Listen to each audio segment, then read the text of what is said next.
Hi, today I'll be talking to you about Nokia and Nokia World 2011. So they recently announced two of the Windows phones, Lumia 710 and Lumia 800, shown on your screen here right now. So both of them are running Windows Phone 7.5, and they are considered to be the best Windows Phone Nokia has said.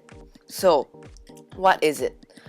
Recently, Nokia has released Nokia N9, which is similar to Nokia Lumia 800, which is actually basically the same thing, just that Lumia 800 is running Mango. So let's run through the specs now.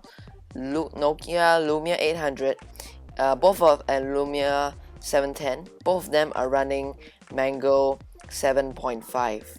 Okay, the 800 has a 3.7-inch AMOLED capacitive display and has Nokia clear back display.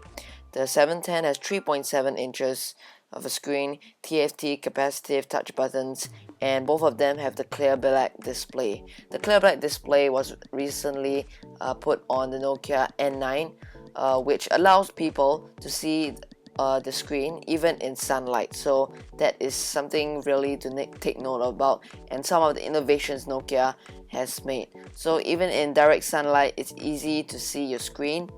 Okay, so the 800 is 116.5 millimeters, whereas the 710 is 119 millimeters in height. Thickness 12.1 for the 800 and 12.5 in 710 on the 710. Not much of a difference, but the 800 really looks really gorgeous and stunning, whereas 710, Nokia has said that it is a cheaper alternative for these types of premium phones. The 800 is 142 grams and 710 125.5. Compared to other Windows phones, this is really light, and this can be an advantage for the Nokia phones as they enter into the market. So the 800 is a polycarbonate plastic unibody, whereas the 710 is a plastic replaceable covers, which means you can remove the covers at the back and insert your SIM card in, whereas the 800 you insert your SIM card at the top right corner. Both are sporting a blazing fast 1.4 GHz single core processor. That's something to take note about because nowadays phones are dual core. They both run Qualcomm MSM 8255 chipset with 3D graphics and an HW accelerator. So both of them are actually running the same processor, but 710 will be cheaper at 270 euros before taxes and subsidies, whereas the 800 is 420 euros before taxes and subsidies. So the 800 actually has more features, basically, I like to say. The RAM for both of them is the same, so basically hardware inside is exactly the same, just the design's different. So both of them has 512 MB of RAM. Nowadays smartphones have 1 gig of RAM, so it's kind of puzzling why Nokia put 512 only. The 800 has 16 gigs of memory and the 710 has 8 gigs. There is no micro SD slot, so that it's not expandable memory. That's something to take note of. This is the part where the 800 shines. The 800 is 8 megapixel autofocus camera, whereas the 710 is a 5 megapixel autofocus camera. Both are capable of shooting 720p HD video recording. 800 has a dual LED flash with Carl Zeiss optics, and the 710 only has one LED flash. Both of them have 802.11 BGN Wi-Fi.